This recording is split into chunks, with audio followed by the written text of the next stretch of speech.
Welcome along, everyone, to Sports Pizza. Glad to have you join us on what is a fresh episode of Sports Pizza. As we continue to count down towards the start of the new Premier League season, we are in prime place to take you through the biggest stories, not just in football, of course. There is also some basketball stories here as the Tigers continue what is a remarkable run here on the African continent. What about what's happening with the Super Falcons out there in Australia? Great work so far, and we are still very excited about that. Regardless of what's happened, regardless of what would happen, we are continuing to support the girls because they've done immensely well. And of course, shout outs to the rest of the continent as well. South Africa doing great, as did Morocco as well. So there's lots to sink our teeth into here on the show. Well, of course, we're going to start off with those stories, but good to have you join us. And if you're on social media, how about you go and follow us on Twitter, Instagram, Facebook, TikTok. It's at Sports Pizza across all platforms. Take our first break, because when we come back, we'll meet Nii and get into the stories.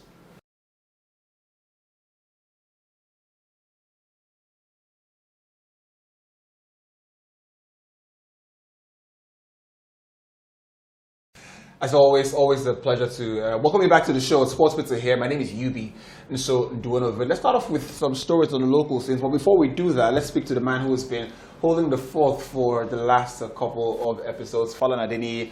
It is a real pleasure and a massive thank you for sitting in the driving seats as you so expertly did. Good to see you. Yeah, it's always a pleasure again to have you. I don't envy you.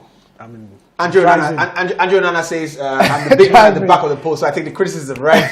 But notwithstanding, Nii, of course, expert guy, and it's always a pleasure to have him here on the show. You're doing well, so that is great. Let's talk about the Tigers of Nigeria, which are, if you're just joining us for the first time, well, we've got the different cadres of teams in Nigeria, and when you hear the name with the animal, it's always associated with the Nigerian national team. This time, basketball, which has seen the Tigers of Nigeria go ahead to win their fourth consecutive Afrobasket championship. Now, the big story here is people can hear this and say, look, it's the fourth time, so it's easy, right? The real story there is that they've got a new coach, and it took them 12 years to win the first of the four. Mm-hmm. But since then, 2019, 2021, 23, they've been unstoppable. Definitely. And with the manner at which they went about the job, I think we really need to commend the girls. Because prior to this tournament, we had issues with funding from the NBBF. At some point, we were not sure if they were going to play at the tournament itself. And then we came up with the mindset of having an open trial for female basketball players. Something that is strange when you have a national team, senior national team, having an opening trial, for its sport. But that happened America, Abuja, and Lagos. And the coach also, a new coach, 31 years old, Rena Wakama, who, by the way, became the first female coach to win an Afro-basketball tournament, with any national team. And I must say the girls proved they performed beyond expectations because she had just less than 1 week, to work with the team. But shout out to the most valuable player of the team, Ame Okonkwo, always showing that she's a leader and leading everyone, along, and making sure everyone also pulls their weight and making the job easier for the coach. Because when you have a player that can galvanize the entire team, then the coach will have less job. So that is why we have captains, the pitching with regards to football. And the manner at which they did it, and Senegal held the history. The record of winning 4 Afro-basketball tournaments in a row, and we're playing against them. So extra motivation from the Senegalese to try and stop us. And it felt like they were going to do that in the second and the third quarter, even the fourth quarter. But the girls, at the end of the day, showed that it's not a fluke for us to have won 3 Afro-basketball tournaments in a row. Now we also want to complete that. Want to conclude it, making sure that we take the record off you. And that was what the girls did at the end of the day. 4 tournaments in a row. That is remarkable. As you've already mentioned, Senegal are the only other team to have that record. But we have to spotlight Rena Wakama, who we so rightly mentioned here before the start of the tournament as to how she came into the job. One thing I like about her is, she managed to silence the noise around her. At the start, people said, look, there's an open training session. There's a rookie team fundamentally.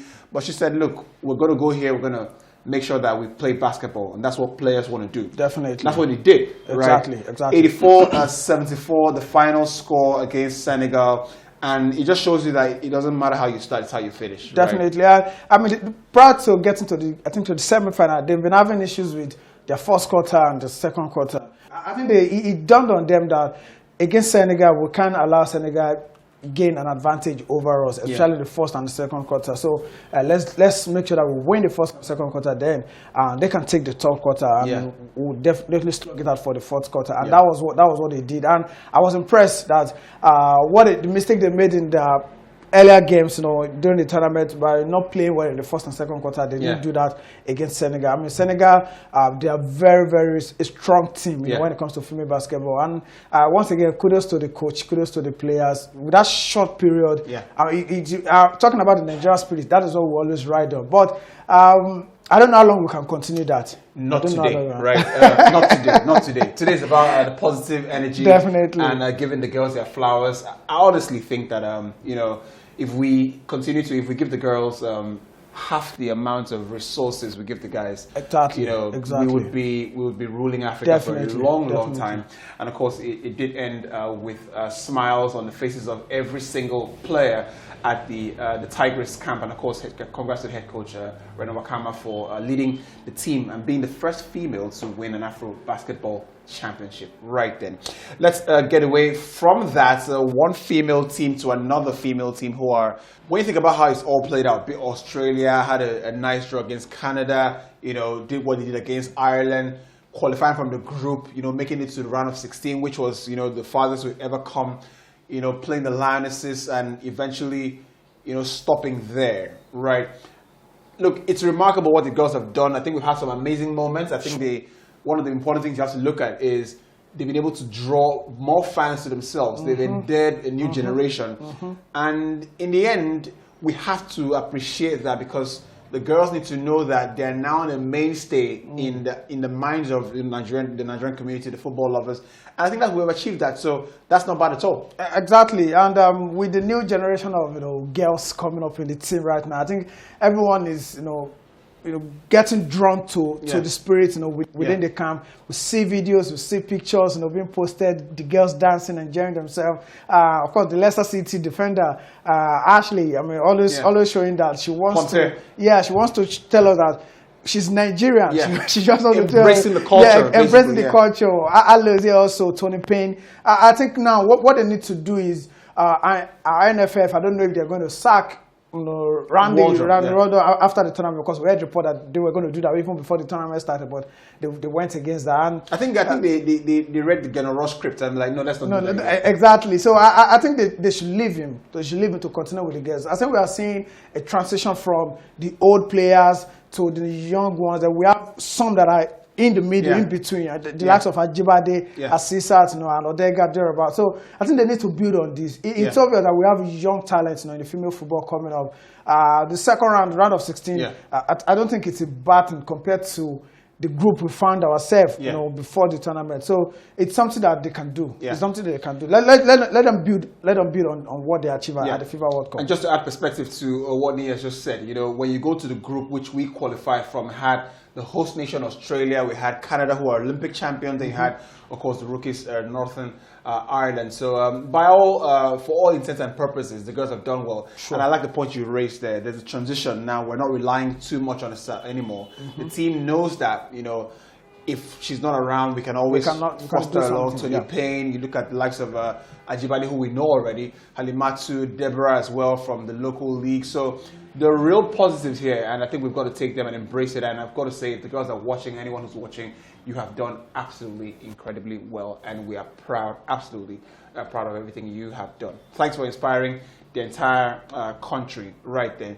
So congrats to the girls. Let's get away from all that. Let's take another break on the show, because when we come back, we're switching gears to some Community Shield results. Arsenal starting the season like the real Gunners.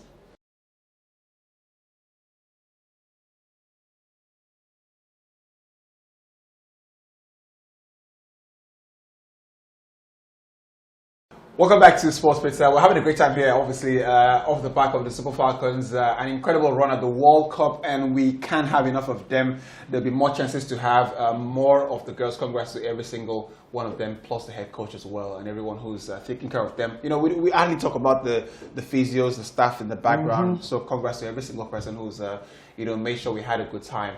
at the World Cup so far. Falana Deni is still here. My name is Yubi. And so, if you're watching Sports Bits, and if you're just joining us, you have missed out on quite the conversation, actually. So get on social media, be a part of the show. Follow us on Twitter, Facebook, Instagram, TikTok as well. Find us on Sports Bits. It's the same across all platforms. Right then. Let's open up the second half of the show with a story about the Arsenal, whose cannon is firing, is up and running. Look, after that loss in preseason to United, it felt like, some things were shaky, but there's some good signings. And what I like about the team, the performance on the day against Man City, was we had Jurgen Timber, who played at left back, Declan Rice played in central midfield. Good partnership starting to build with Thomas Partey. Kai Havertz, neither here nor there, but ultimately to win against Man City, who are the standard of European football at the moment, is something that Arteta would have wanted more than anything, if for anything, to give the team the mental edge going forward. Yeah, and I think apart from the attack position, the number 9, I think Arsenal are well sorted out. Every area of the pitch, defense, midfield, even at the wings, a lot of players, on the bench, quality depth, by the way, because you can have score depth and not quality score depth. And I think that is what Arsenal currently have right now. Beating City is not an easy job. Now I understand why United, always find it, a couple of times to beat City. It's not a shameful thing to admit. You are not on par with them. That is the first thing is to admit that you are not on par with them, and so you have to look for another way to play against them, and that was what he did. Prior to playing the league against in the league last season, you spoke about the fact that the first 25-30 minutes of this playing against City, don't try and match them player for player. It won't work. You said that. I don't know why you've not gotten your coach license. But I'm doing that, and I think probably they saw this show. Yeah. And Arteta saw the show and decided to heed to your advice. Not going at City the way they did last season, and that was what they did differently that day that worked for them. Yeah. And kudos to them. Even though City scored and it felt like City were going to win again, but somehow they had luck on their side. I have a question, right? I think Arsenal fans, if you're watching, you should chip in here, because I was just asking an Arsenal fan before we walked into the studio yesterday, actually. What would you rather have taken? A 2-1 victory in regulation time, or the way you did it, right? So let's say they score, then come back into the game at the death and win at penalties. So one thing you've done 2 things. You've come back against City, then you've played penalties and giving yourself that confidence, right? What would you rather have taken before the game? Well, any victory. Right. Any victory. You say 2-1, you say 1-0. At the end of the day, they won't write. Well, they'll probably tell you the scoreline, but before you get to the scoreline, history will tell you that this team wants the Suso Trophy. City defeated Inter Milan in the final. Yeah. Then later you probably be asking the scoreline. So I think victory is victory, regardless of how you came about the victory. Well, except Barcelona, Chelsea 2009, and that one. So victory is victory, regardless of the scoreline. But the most important thing is they didn't lose to City, because what this can do to you is, and going into next season, you probably be feeling that what else do we need to do? Yeah. Regardless, preseason, friendly, community shield, league match, they always find a way to beat us. So that mental block, I think it has been lifted a bit. So let's get into the season and see what can actually happen. I've got to warn though, Liverpool. They'll tell you a story or two. Won the community shield. Darwin Núñez is scoring a nice goal, Haaland missing, and we know how that story ended last season. But Arsenal fans in, maybe not, seventh heaven, but something pretty close. And it's always good to get your hands on the first silverware of the season available. So great stuff, and congratulations to the Gunners. The Premier League season, of course, is just a couple of days away, and we are super, super excited about that. Opening games, look, in the end, until the games really begin, you're not quite sure what is going to happen and who is going to start off on the right footing, right? But, Arsenal started off rightly. United start off with Wolves. United have got Rasmus Højlund in the team now, even though there's a bit of a downer to that story. There's an injury he's carrying from his preseason training with Atalanta, and it means he would miss at least 3 weeks of Premier League football, which means, they've got to continue with, Rashford in the number 9 area. when you think about United, how far have they come, if they've come far at all? I think they've done the job very well. I mean, I can't remember when last we had the summer that United did their business very early. I mean, you always have this back and forth, dragging the transfer to after match day 1 or match day 2 before eventually completing it. And I think they've been able to do their job.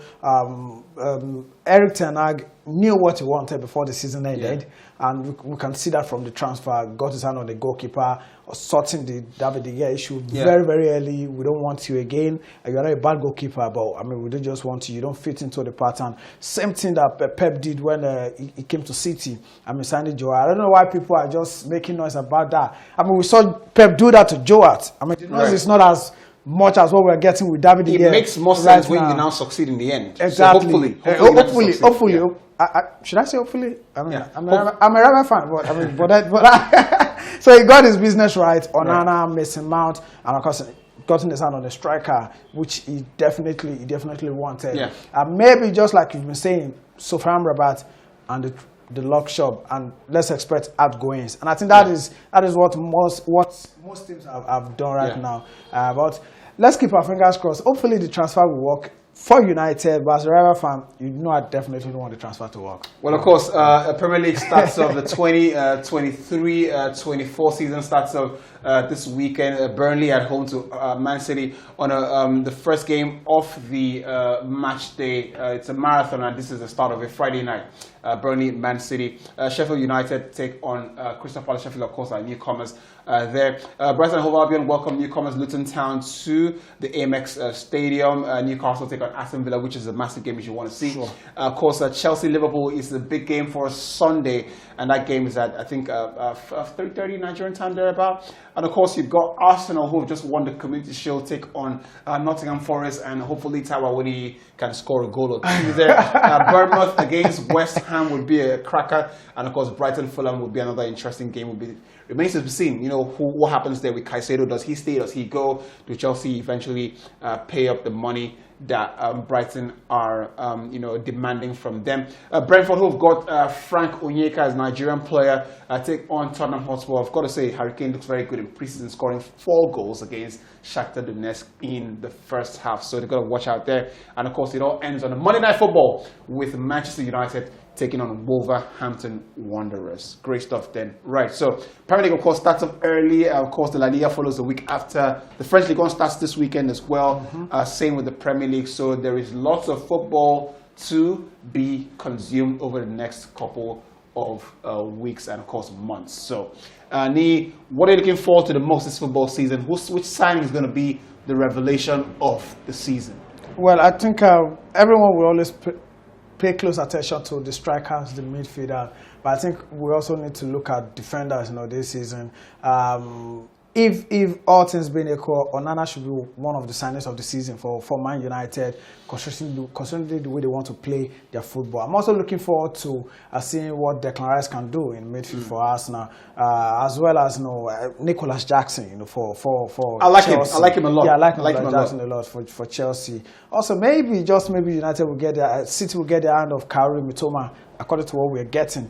So if they get their hand of Mitoma, that will be a very, very, very bad one. But aside from that, I think we'll probably be looking directly. Don't. I thought we'll be looking at midfielders, defenders, and goalkeepers this season. Right. Because I don't think strikers are moving like that. Maybe Ireland. How many top strikers on the market? Maybe Ireland. But then again, they'll probably want to ease his transition into the team and not set up so much expectation on weigh him down. So I'm looking forward to an entertaining season in the Premier League. I get the feeling I'm looking forward to seeing Jude Bellingham, and how he adapts to life at Real Madrid. I like Samuel Chukwueze at AC Milan. Samuel Chukwueze at AC Milan. And the Chelsea kids that have gone out to the guys who've gone out to AC Milan as well, Loftus-Cheek and Pulisic. I'm looking forward to AC Milan and Roma as well, right? Even though their league starts a week after. But it'll be, keep an eye on the Serie A this season once more. And, does Victor Osimhen have an incredible season at Roma? At Napoli remains to be seen. And who could finally move? There's lots to talk about. There's also lots to watch as well. One thing's for sure, Sports Pizza will be here to bring you every single breakdown of all the biggest sporting highlights. Falana Dini, thanks very much for making this to the show today. Of course, what is the Sports Pizza episode without the Sports Pizza moment of the week? Call it video of the week if you like, but of course it has to be Arsenal who are lifting that Community Shield, getting the win over rivals Man City. So enjoy that, and we'll see you very soon.